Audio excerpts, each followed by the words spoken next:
저희가 미국에서 약 25년 전쯤에 예언적 전도와 꿈을 통한 전도를 개척했습니다. 우리가 이것을 시작했을 때는 아무도 그런 가르침을 받지 않고 있었습니다.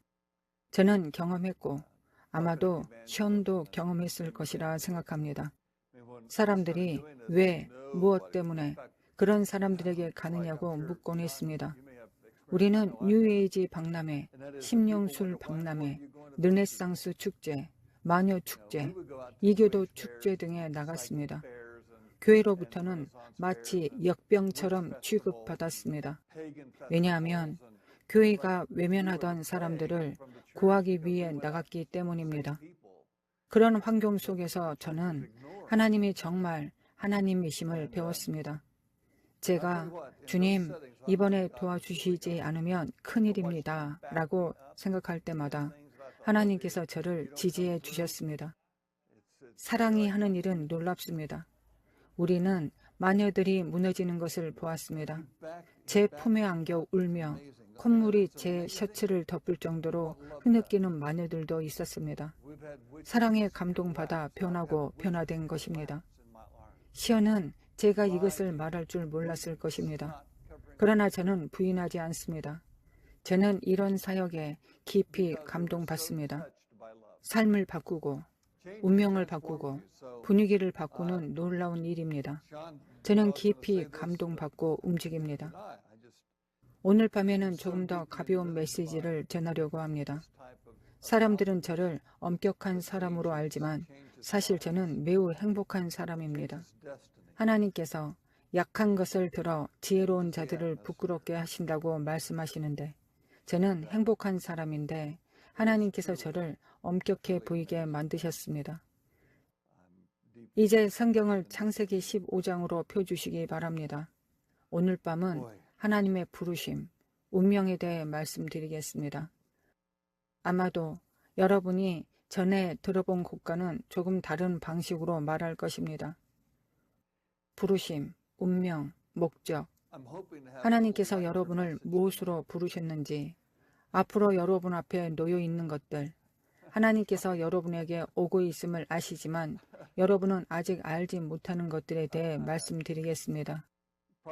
그러나 누구든지 운명에 이르기 전에 반드시 앞을 가로막는 것들이 있습니다. 더 높은 목적, 더 큰 시험, 이런 것들이 우리의 길을 막습니다. 하나님의 말씀을 보면 모든 위대한 하나님의 사람들에게도 그런 장애물이 있었음을 알 수 있습니다. 그들은 그것을 극복해야 했습니다. 성경을 해석하는 방법에는 4가지 주요 방식이 있습니다. 문자적으로 해석할 수 있고, 비유적으로 해석할 수 있고, 철학적으로 해석할 수 있으며, 또 신비적이고 알아내기 어려운 방식으로 해석할 수도 있습니다. 오늘 밤 메시지에서는 아마 이 모든 방식을 다 다루게 될 것입니다. 우리 모두는 성취되기를 기다리는 예언들을 가지고 있습니다. 저도 지금 한 예언을 살고 있습니다. 1981년에 다른 예언적 음성을 통해 받은 예언이 있는데 그것이 지금 32년이 지나서야 이루어지고 있습니다. 다니엘과 비교하면 그리 긴 시간이 아닙니다. 다니엘은 약 3,000년을 기다렸습니다. 하나님의 자녀들이 약속의 땅에 들어갈 때 직면했던 것들과 우리가 오늘날 직면하는 것들은 직접적으로 평행을 이룹니다. 저는 점심 자리에서 목사님들께 말씀드렸습니다. 시간을 측정하는 방법에는 3가지가 있습니다. AD는 그리스도 이후, BC는 그리스도 이전, 그리고 히브리 사람들이 시간을 측정하는 방식이 있습니다. 그것은 창조의 시작, 즉 아담이 죄를 지은 날부터 시간을 계산하는 것입니다. 그들은 아담이 죄를 지은 날부터 930년을 더 살았다는 것을 알고 있습니다. 그래서 그런 방식으로 시간을 계산합니다. 우리가 모르는 것은 아담이 죄를 짓기 전 얼마나 오래 살았는지입니다. 수천 년을 살았을 수도 있지만 알 수는 없습니다. 그러나 죄를 지은 날부터 930년을 살았다는 것은 분명히 알고 있습니다. 흥미로운 것은 그렇게 계산하면 아브라함이 아담 이후 1948년에 태어났다는 것입니다. 아담 이후 1948년째 아브라함이 태어난 것입니다. 더 흥미로운 것은 예수님 이후 1948년에 이스라엘이 세워졌다는 사실입니다. 저는 이것이 우연이라고 생각하지 않습니다. 자연적인 것들이 보이지 않는 것들을 말해주고 우리는 보이지 않는 것들과 싸워야 합니다. 창세기 15장 16절에서 21절을 보면 아브라함은 하나님께 약속을 받습니다. 그 약속 속에는 그의 후손들이 싸워야 할 10나라가 나열되어 있습니다. 그런데 그때 아브라함에게는 아직 한 명의 후손도 없었습니다. 성경은 이렇게 말합니다. 넷째 세대에 그들이 이 땅으로 돌아오리니 아모리 족속의 죄악이 아직 가득 차지 않았습니다. 해가 지고 어두워졌을 때 연기 나는 화로와 타는 횃불이 그 재물 사이로 지나갔습니다. 그날에 여호와께서 아브라함과 언약을 세우시며 이르시되 내가 내 자손에게 이 땅을 주었으니 애굽 강에서부터 큰 강 곧 유브라데 강까지라 곧 겐 족속과 그니스 족속과 간몬 족속과 헷 족속과 브리스 족속과 르바 족속과 아모리 족속과 가나안 족속과 기르가스 족속과 여부스 족속이라. 하나님께서 그의 후손들에게 10나라를 주셨고 그들은 그것들을 정복해야 했습니다. 흥미로운 것은 하나님께서 아모리 족속의 죄악이 아직 가득 차지 않았다고 말씀하신 것입니다. 아모리 족속으로부터 거인들이 나왔습니다. 우리가 정확히 얼마나 컸는지는 모르지만 바산 왕 옥은 철로 된 침대를 가지고 있었는데 길이가 14.5피트, 너비가 8피트였습니다. 그는 매우 큰 사람이었습니다.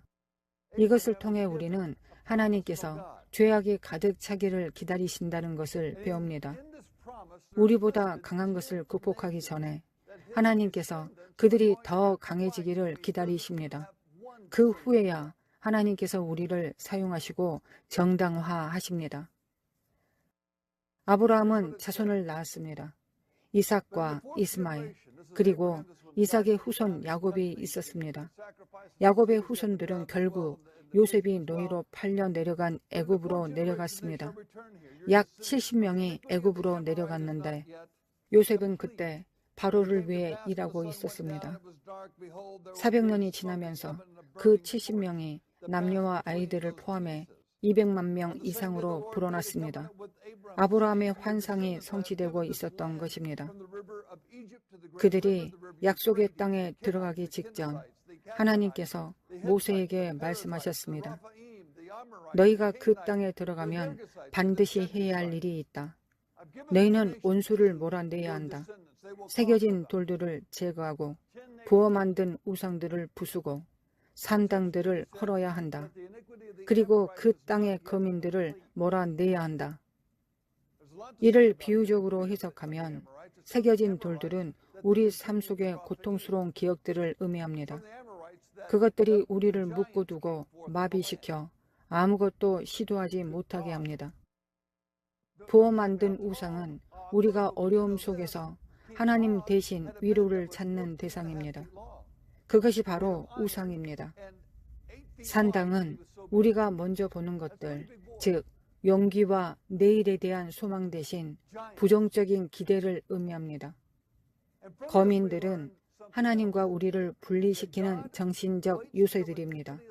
그것들은 우리의 생각, 개념, 의견 속에 자리 잡아 우리가 옛날 방식의 사고를 아직 정복하지 못했기 때문에 자라납니다. 우리는 운명에 도달하고자 하는 열망이 있지만 이런 문제들 때문에 발목이 잡히는 것입니다. 이스라엘 자손들은 약속의 땅에 들어갈 기회가 2번 있었습니다. 그들은 약속의 땅에서 불과 11일 거리였습니다.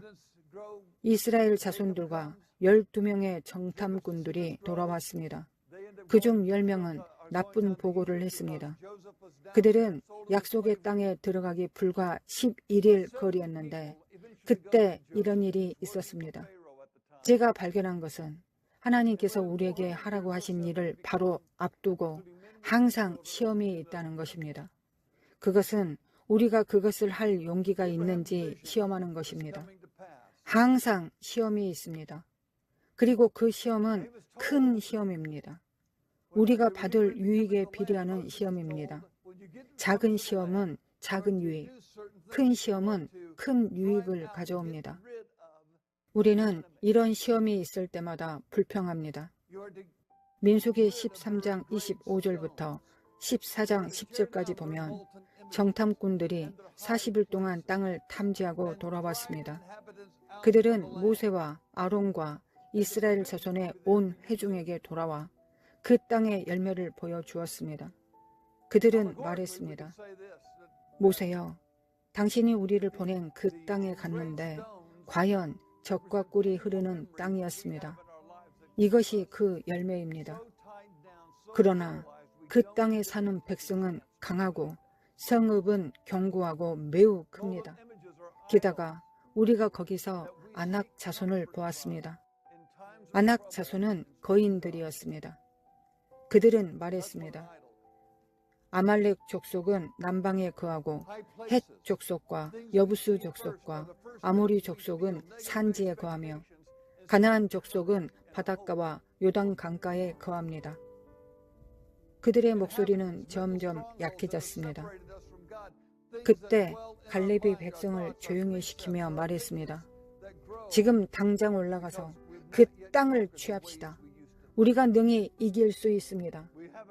그러나 그와 함께 올라갔던 사람들이 말했습니다. 우리는 그 백성에게 올라갈 수 없습니다. 그들은 우리보다 강합니다. 그들은 이스라엘 자손에게 나쁜 보고를 하며 말했습니다. 우리가 탐지한 그 땅은 거민을 삼키는 땅입니다. 거기서 본 모든 백성은 키가 큰 자들이었습니다. 우리는 거기서 거인들을 보았습니다. 우리는 스스로 보기에도 메뚜기 같았고 그들에게도 그렇게 보였을 것입니다. 온 회중은 목소리를 높여 울며 밤새 통곡했습니다. 이스라엘 자손은 모세와 아론을 원망하며 말했습니다. 차라리 애굽 땅에서 죽었더라면 아니면 이 광야에서 죽었더라면 좋았을 것을 어찌하여 여호와께서 우리를 이 땅으로 인도하여 칼에 쓰러지게 하십니까? 우리의 아내와 자녀들이 노략거리가 될 것입니다. 차라리 애굽으로 돌아가는 것이 낫지 않겠습니까? 그들은 서로 말했습니다. 우리가 지도자를 세우고 애굽으로 돌아가자. 모세와 아론은 온 회중 앞에서 얼굴을 땅에 대고 엎드렸습니다. 눈의 아들 여호수아와 여분네의 아들 갈렙은 그 땅을 탐지한 자들 중에 있었는데 그들은 옷을 찢고 이스라엘 자손의 온 회중에게 말했습니다. 우리가 탐지한 그 땅은 심히 아름다운 땅입니다. 여호와께서 우리를 기뻐하시면 그 땅으로 우리를 인도하여 주실 것입니다. 그것은 젖과 꿀이 흐르는 땅입니다. 여호와를 거역하지 말고 그 땅 백성을 두려워하지 마십시오. 그들은 우리의 먹잇감입니다. 그들의 보호자는 떠났고 여호와께서 우리와 함께 계십니다. 그들을 두려워하지 마십시오. 그러자 온 회중은 그들을 돌로 치려 했습니다. 만약 그때 회막에 여호와의 영광이 나타나지 않았다면 이스라엘 자손들은 아마도 그렇게 했을 것입니다. 여기 나쁜 보고의 6가지 특징이 있습니다. 첫째, 우리는 이것을 할 수 없다. 둘째, 우리는 그 백성에게 올라갈 수 없다. 셋째, 그 땅이 우리보다 더 강하다. 넷째, 그 땅은 다가오는 자를 삼킨다. 다섯째, 우리는 도저히 극복할 수 없다. 모든 것이 우리에게 불리하다. 여섯째, 그 땅의 백성은 큰 키를 가졌고 우리는 그들에게 아무것도 아니다. 그들은 거인이고 우리는 메뚜기다. 이것이 나쁜 보고입니다. 나쁜 보고에 대한 6가지 인간적 반응은 이렇습니다. 첫째, 밤새 울며 통곡합니다. 둘째, 지도자를 원망합니다. 셋째, 대중을 선동하여 지도자에게 반대합니다. 넷째, 차라리 원수를 섬기는 것이 낫다고 말합니다. 다섯째, 새로운 지도자를 세우자고 말합니다. 여섯째, 지도자를 돌로 치려 합니다. 그러나 하나님께서 원하시는 10가지 반응은 이렇습니다. 첫째, 지금 당장 올라가자. 둘째, 우리는 능히 그들을 이길 수 있다. 셋째, 그 땅은 우리의 운명이다. 넷째, 싸울 가치가 있다. 다섯째, 여호와께서 우리를 기뻐하시면 아무도 막을 수 없다. 여섯째, 그분이 원수를 정복하시고 우리를 그 땅으로 인도하실 것이다. 일곱째, 그 땅은 젖과 꿀이 흐른다. 여덟째, 여호와를 거역하지 말라. 아홉째, 그들을 두려워하지 말라. 그들은 우리의 밥이다. 이 땅은 우리를 더 강하게 만들 것이다. 10번째, 여호와께서 우리와 함께 계신다. 그들의 보호자는 떠났다. 우리의 천사들이 우리와 함께 있다. 여호수아와 갈렙은 이것을 믿었습니다. 그러나 다른 10명은 그렇지 않았습니다. 오늘날 아무도 그 10명의 이름을 기억하지 못합니다. 성경을 찾아보면 알 수는 있지만 누구도 그들의 이름을 입에 올리지 않습니다. 저는 비겁한 자를 기념하는 기념비를 본 적이 없습니다. 하나님의 챔피언이 되려면 큰 싸움을 해야 합니다. 제가 배운 교훈은 이렇습니다. 작은 싸움은 작은 승리를 낳고 작은 챔피언을 만듭니다. 큰 싸움은 큰 승리를 낳고 큰 챔피언을 만듭니다. 우리는 마음을 정해야 합니다. 무엇을 원하는지 말입니다. 이스라엘은 잘못된 선택을 했습니다. 그 결과 40년이 흘렀습니다. 모세는 신명기에서 마지막 설교를 하며 이스라엘 자손에게 작별 인사를 했습니다. 그는 그들에게 상기시켰습니다. 너희는 아브라함에게 말씀하신 그 나라들을 반드시 극복해야 한다. 그런데 그중 7나라가 너희보다 강하다. 7나라가 더 강했습니다. 오직 하나님만이 그것을 정복하게 하실 수 있었습니다. 하나님께서 우리에게 우리보다 더 큰 것을 정복하라고 하시는 것은 불공평하게 보일 수 있습니다. 제가 사역을 시작한 지 30년이 넘었을 때 아내에게 말했습니다. 나는 5센트짜리인데 1달러짜리 일을 맡은 것 같다. 사역에 있는 분들은 이 말이 무슨 뜻인지 아실 것입니다. 40년이 지나 두 번째 기회가 왔습니다. 여호수아 4장 13절에 보면 전쟁을 위해 준비된 4만 명의 군사가 있었습니다. 그들은 말했습니다. 그들은 우리의 양식이다. 그들의 보호자는 떠났다. 우리는 준비되었다. 40년 동안 준비된 4만 명이었습니다. 이제 흥미로운 점은 그 10나라의 이름의 의미를 살펴보면 우리가 운명에 도달하기 위해 맞서야 할 10가지 싸움이 드러난다는 것입니다. 그들은 혈육을 가진 실제 민족이었지만 동시에 우리가 직면해야 할 영적 싸움의 상징이기도 합니다. 무언가를 정복하면 그 다음에 맞서야 할 것은 그것을 정복했다는 교만입니다. 여기서 문제가 시작됩니다. 첫 번째는 겐 족속입니다. 겐이라는 말의 의미는 조작자입니다. 조작한다는 것은 거짓말을 만들어내고 거짓된 비난을 퍼뜨리고 왜곡을 퍼뜨리고 소문을 퍼뜨린다는 것입니다. 시험은 이것입니다. 당신은 스스로를 변호할 것인가 아니면 하나님께 맡길 것인가. 스스로 변호할 수 있습니다. 이겨낼 수도 있습니다. 그러나 하나님께 맡길 것인지가 시험입니다. 두 번째는 그니스 족속입니다. 그니스라는 말의 의미는 소유욕입니다. 곧 탐욕의 시험입니다. 이것은 우리가 실제보다 더 영적으로 보이려는 것입니다. 다른 사람이 가진 것을 가지려는 것입니다. 다른 사람과 비교하며 따라가려는 것입니다. 그러나 이렇게 하면 결코 하나님께서 우리를 창조하신 모습이 될 수 없습니다. 우리는 다른 사람처럼 되려고 애쓰는 대신 하나님께서 우리를 창조하신 모습이 되어야 합니다.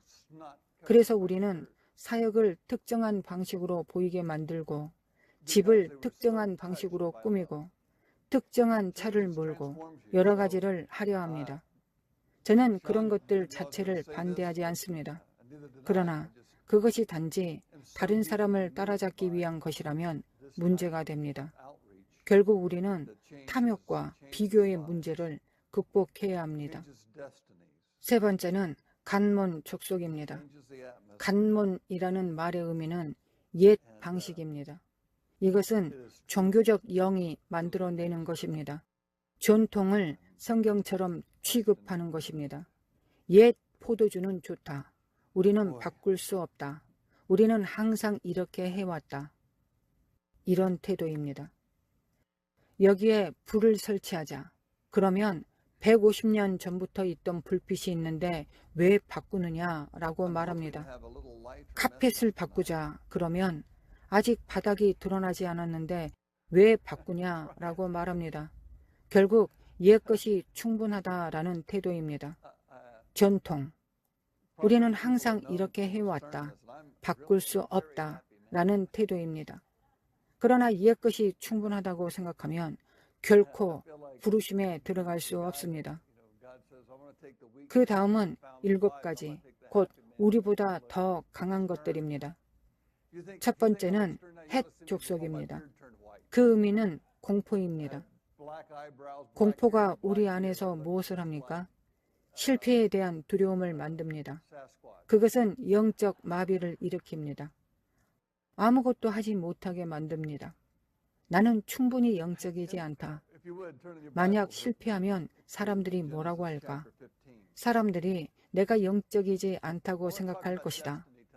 이런 두려움입니다. 그래서 나는 할 수 없다. 너무 크다. 그 프로젝트는 나에게 너무 크다. 라고 말합니다. 결국 두려움 때문에 아무것도 하지 못합니다. 만약 모든 것을 다 알게 될 때까지 기다린다면 아무것도 하지 못할 것입니다. 왜냐하면 항상 더 배울 것이 있기 때문입니다. 다음은 브리스 족속입니다. 브리스라는 말의 의미는 불법 거주자입니다. 곧 무관심입니다. 텍사스에는 불법 거주자 권리라는 법이 있습니다. 누군가가 당신의 땅에 7년 동안 살면 그 땅은 더 이상 당신의 것이 아니라 그들의 것이 됩니다. 왜냐하면 당신이 무관심했기 때문입니다. 당신은 땅을 지키지 않았습니다. 그래서 그들이 거기에 살게 된 것입니다. 이것이 바로 무관심입니다. 무관심은 항상 이렇게 되어 왔으니 바꿀 수 없다. 우리는 그냥 무시한다. 우리는 방치한다. 라는 태도입니다. 교회가 너무 크다. 내가 바꿀 수 없다. 목사님은 내 말을 듣지 않는다. 아무도 나를 따르지 않는다. 나는 할 수 없다. 이런 태도입니다. 무관심은 교회를 죽입니다. 제가 5교회를 개척하고 3교회를 목회하며 또 3교회에서 사역자로 섬겼습니다. 교회 규모는 50명에서 5,000명까지 다양했습니다. 그 과정에서 제가 배운 것이 있습니다. 가장 먼저 떠나는 사람들은 무관심한 사람들입니다. 그들은 비전을 세우는데 도움을 주지 않습니다. 하나님께서 반드시 그들을 제거하십니다. 왜냐하면 그들은 하나님의 나라를 세우는데 도움을 주지 않기 때문입니다. 그들은 주일 학교를 가르치지 않고 아이들을 돕지 않으며 쓰레기를 줍지 않고 카펫을 청소하지 않으며 주차장 관리도 하지 않습니다. 그러나 이런 모든 일은 하나님 나라에 중요합니다. 무관심은 교회가 성장하든 말든 상관없다. 하나님의 나라가 확장되든 말든 상관없다 라는 태도입니다. 그러나 하나님은 관심을 가지시는 분이십니다. 다음은 르바임입니다. 르바임은 문자 그대로 거인을 의미합니다. 히위 족속이 여기서 나왔습니다. 시험은 도망치거나 포기하는 것입니다. 이것은 하나님께서 주신 것이라고 생각했는데 너무 크다. 아마 하나님께서 주신 것이 아닐 것이다. 내가 생각한 대로 되지 않는다. 라고 말하며 포기하는 것입니다. 하나님께서 정말 말씀한 것이 아니다. 내가 잘못 생각했다. 라고 말하며 그만두는 것입니다. 많은 사람들이 기적이 오기 전에 포기합니다. 그러나 기적은 필요할 때 오는 것입니다. 기적이 오기 전에 포기하면 기적을 경험하지 못합니다. 그리고 하나님은 내 삶에서 아무것도 하신 적이 없다 라고 말합니다. 그러나 사실은 하나님께서 하시기 전에 포기한 것입니다. 항상 우리에게는 너무 큰 것, 감당할 수 없는 것이 있습니다. 돈이 부족하고, 시간이 부족하고, 열정이 부족하고, 지식이 부족합니다. 항상 우리보다 더 큰 것이 있습니다. 다음으로 극복해야 할 영은 아모리 족속의 영입니다. 저는 이것을 아모리 영이라고 부릅니다. 아모리라는 말은 말하는 자라는 뜻입니다. 말하는 자는 항상 우리에 대해 무언가를 말합니다. 그것은 우리 마음과 인식 속에 열등감을 만듭니다. 그것은 마음속에 자기 의심을 만듭니다. 우리는 항상 사람들이 우리에 대해 말한다고 생각합니다. 내가 방에 들어가면 대화가 멈춥니다. 우리는 그들이 나에 대해 말하고 있었다라고 생각합니다. 그러나 사실은 그냥 대화를 끝낸 것일 수도 있습니다. 그러나 우리는 그들이 나에 대해 말하고 있다라고 생각합니다. 어디를 가든 사람들이 우리에 대해 말한다고 생각합니다. 그것도 좋은 것이 아니라 나쁜 것을 말한다고 생각합니다. 저 사람 옷을 봐라. 브랜드도 없다. 색깔이 영 아니다. 라고 말한다고 생각합니다. 그러나 사실은 저 사람 참 멋지다 라고 말할 수도 있습니다.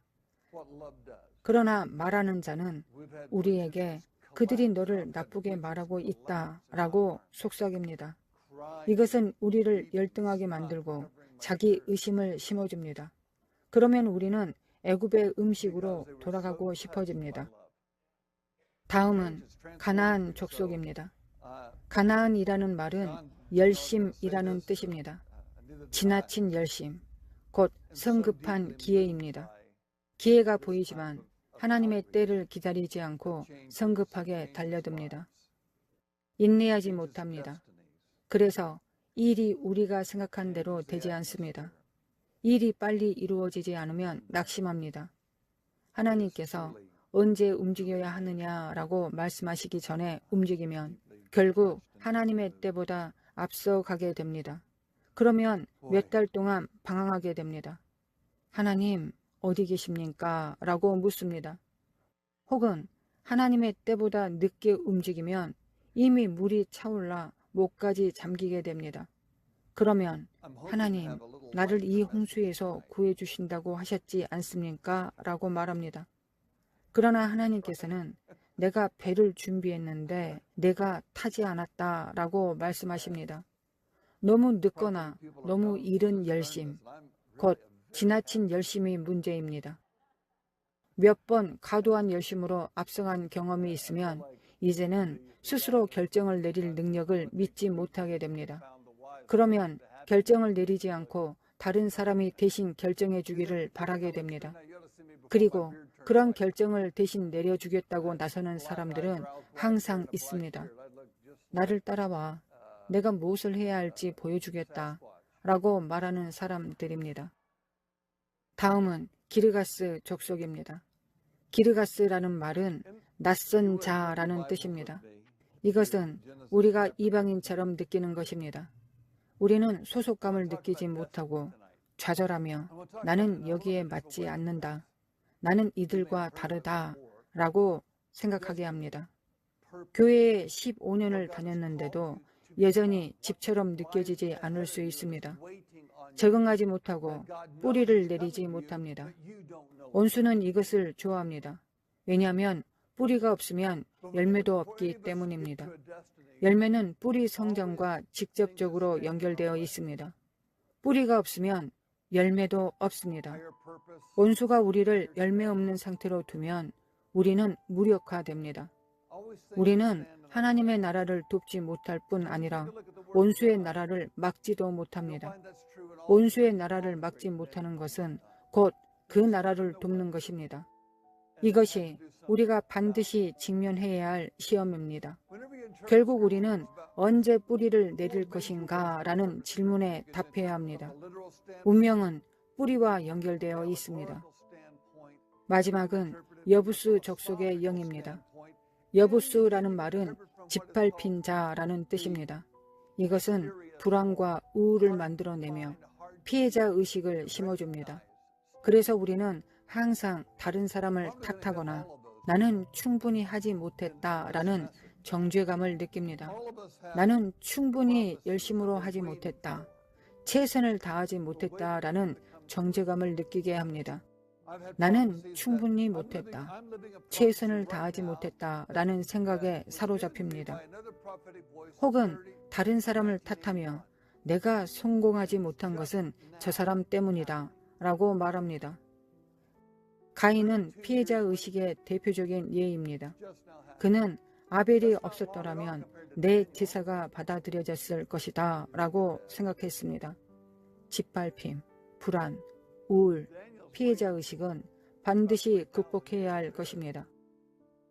이 10가지는 우리가 반드시 맞서야 할 싸움입니다. 저는 지금까지 이 10가지 문제를 극복하지 않고 무언가가 된 사람을 본 적이 없습니다. 우리는 반드시 이 싸움들을 치러야 합니다. 그리고 한 번만 싸우는 것이 아닙니다. 전쟁 속에서 여러 번 싸워야 합니다. 우리는 그것을 정복했다고 생각하지만 다시 나타납니다. 그러면 하나님께서 말씀하십니다. 우리는 더 깊이 들어가야 한다. 너는 이제 하사들을 처리했으니 이제는 병장들을 처리해야 한다. 그 뒤에는 중위들이 있고 대령들이 있다. 하나님께서는 우리를 더 깊은 싸움으로 이끄십니다. 그러나 하나님께서 말씀하십니다. 좋다. 이 싸움을 맡아라. 내가 너를 강하게 하겠다. 이 싸움은 너의 양식이다. 그것이 너를 더 강하게 만들 것이다. 다음 싸움도 너의 양식이 될 것이다. 그것이 너를 더 강하게 만들 것이다. 결국 우리는 전쟁에서 승리하게 됩니다. 그리고 그 끝에서 우리는 강해집니다. 강해져서 르바임과 그 다음 싸움까지 준비된 하나님의 용사가 됩니다. 그리고 우리는 알게 됩니다. 내가 한 것이 아니다.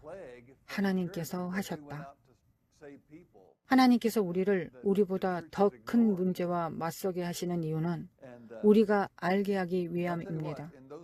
내가 한 것이 아니다. 하나님께서 하셨다. 이것을 알게 하시기 위함입니다. 진짜 싸움은 모든 것이 끝난 후에 무엇을 하느냐입니다. 내가 했다 라고 말할 것인가, 아니면 하나님께서 하셨다 라고 말할 것인가. 느부갓네살은 궁전의 성벽을 거닐며 자신의 왕국을 바라보고 말했습니다. 내가 이것을 세웠다. 그러나 그 다음 순간 그는 들에서 풀을 뜯고 있었습니다. 아브라함은 강한 사람이었습니다. 그는 318명의 사람을 데리고 싸웠습니다. 이스마엘은 너무 어려서 그 자리에 없었을 수도 있습니다. 대부분의 사람들은 단순히 종들이었습니다. 오늘은 빵을 굽고 소를 돌보고 장막을 청소하던 사람들이 내일은 다섯 나라와 싸우게 된 것입니다. 그러나 그 318명이 롯과 그의 가족을 빼앗아간 2만 명이 넘는 군대를 물리쳤습니다. 기드온은 300명으로 12만 명을 물리쳤습니다. 처음에는 3만 5천 명이 모였지만 하나님께서 말씀하셨습니다. 너는 숫자에 의지하고 있다. 그래서 하나님께서 한 번에 2만 2천 명을 돌려보내셨습니다. 두려운 자는 집으로 돌아가라 라고 말씀하시자 2만 2천 명이 떠났습니다. 그러나 여전히 두려움이 남아 있었습니다. 하나님께서 말씀하셨습니다. 물을 마시는 모습을 보아라. 제대로 마시지 못하는 자는 집으로 돌려보내라. 결국 300명만 남았습니다. 하나님께서 항상 우리보다 더 큰 문제와 맞서게 하십니다. 하나님께서 기드온에게 말씀하셨습니다. 적진으로 내려가라. 내가 너를 강하게 하겠다. 기드온은 두려워했습니다. 하나님께서 말씀하셨습니다. 내가 두렵다면 종 부라를 데리고 가라. 그래서 그는 종과 함께 적진으로 내려갔습니다. 그곳에서 그는 두 병사가 되어야 하는 것을 들었습니다. 한 병사가 말했습니다. 내가 꿈을 꾸었는데 산 위에서 빵 덩어리가 굴러내려와 우리의 장막을 무너뜨렸다. 다른 병사가 말했습니다. 이것은 기드온이다. 흥미로운 것은 기드온이 처음 등장할 때 그는 밀을 타작하는 사람이었습니다. 곧 빵을 만드는 사람이었습니다. 그래서 빵 덩어리의 꿈은 기드온을 의미했습니다. 기드온은 그 꿈의 의미를 듣고 적진 한가운데서 하나님께 경배했습니다. 그리고 돌아와 300명에게 말했습니다. 300명은 너무 많다. 100명은 저쪽으로, 100명은 저쪽으로, 100명은 나를 따라오라. 여러분은 운명에 이르기 전에 반드시 가장 큰 두려움과 맞서야 합니다. 가치 있는 지도자라면 누구든지 자신의 운명과 목적을 향해 나아가기 전에 가장 큰 두려움과 맞서야 합니다. 하나님께서는 우리가 두려움을 피하게 하지 않으십니다. 그러나 하나님께 맡기면 해결됩니다. 그러면 다시는 그 두려움에 사로잡히지 않게 됩니다. 오늘 밤 하나님께서 원하시는 것은 이것입니다. 여러분이 일어나 자원하는 것입니다. 주님, 저는 제 운명에 이르고 싶습니다. 저의 부르심을 성취하고 싶습니다. 제가 두려워하는 것들을 제거해 주십시오. 저는 싸움이 있을 것을 압니다. 라고 말하는 것입니다. 저도 하나님께 이렇게 말해야 했습니다. 주님, 지금 저는 온전한 정신을 가지고 있습니다. 그러나 나중에 주님께서 이것을 행하실 때 저는 멈추어 달라라고 말할 것입니다. 그러나 그때는 제 말을 듣지 마시고 지금 저희 말을 들어주십시오. 저는 지금 온전한 정신을 가지고 있습니다. 나중에는 그렇지 않을 것입니다. 그러니 지금 제 말을 들어주십시오. 나중에 제가 불평하더라도 무시해 주십시오. 제가 밤새 울더라도 제 말을 듣지 마십시오. 저는 제 운명에 이르고 싶습니다. 그러나 저는 실패했습니다. 저는 거인들을 보고 도망쳤습니다. 사람들의 말 때문에 뒤로 물러섰습니다. 그러나 이제는 이 10가지 문제들 중 어떤 것도 더 이상 저를 붙잡지 못하게 하겠습니다. 그러나 저는 압니다. 제가 혼자서 할 수는 없습니다. 하나님께서 하셔야 합니다. 그래서 저는 하나님의 이름을 부르며 이 문제들을 해결해 달라고 요청합니다. 만약 방금 기도한 이 내용에 부합되는 사람들이 있다면 모두 일어나십시오. 우리가 함께 기도할 것입니다. 하나님께서 여러분을 대신하여 역사하실 것입니다. 하나님께서는 여러분을 여기 두시고 떠나신 것이 아닙니다. 하나님께서는 여러분이 부르심을 이루고 하나님께서 부르신 모습이 되도록 여기 두셨습니다. 그러므로 아버지, 예수 그리스도의 이름으로 지금 이 사람들을 만져주시기를 구합니다. 그들이 지금 용기를 내어 일어서게 하여 주십시오. 그들은 이미 자기 삶 속에서 직면했던 문제들을 인식했습니다. 그러나 그 앞에서 물러섰습니다. 앞으로 다가올 문제들을 보고 가지 않기로 결정했습니다. 하나님 아버지, 예수님의 이름으로 이들에게 용기를 주시고 이들의 용기와 하나님의 능력 사이의 차이를 메워 주십시오. 오 하나님, 우리의 용기와 하나님의 능력 사이에는 차이가 있습니다. 하나님의 능력은 우리의 용기보다 훨씬 높습니다. 그러나 아버지, 우리가 용기를 내어 서 있으니 이제 그 차이를 메꿔 주십시오. 우리는 거인들을 죽일 수 없지만 하나님께서는 하실 수 있습니다. 우리는 사람들이 우리에 대해 말하는 것을 막을 수 없지만 하나님께서는 하실 수 있습니다. 하나님께서 제 귀를 막아 사람들이 하는 말을 듣지 못하게 하시고 그것에 신경 쓰지 않게 하여 주십시오. 하나님 아버지, 제가 무관심했던 것이 있다면 제 무관심을 제거해 주십시오. 제가 두려움 때문에 마비되어 아무것도 하지 못했다면 그 두려움을 제거해 주십시오. 제가 지나치게 열심을 내어 성급하게 기회를 잡았다면 평안을 주시고 차분하게 처리할 수 있도록 도와주십시오. 이 모든 10가지 문제에서 저를 도와주시기를 원합니다. 저는 하나님을 따르겠습니다. 하나님께서 저를 강하게 하실 것을 압니다. 하나님께서 이 사람들을 강하게 하실 것을 압니다. 만약 이들이 이 문제에 진지하다면 캐나다는 다른 나라가 될 것입니다.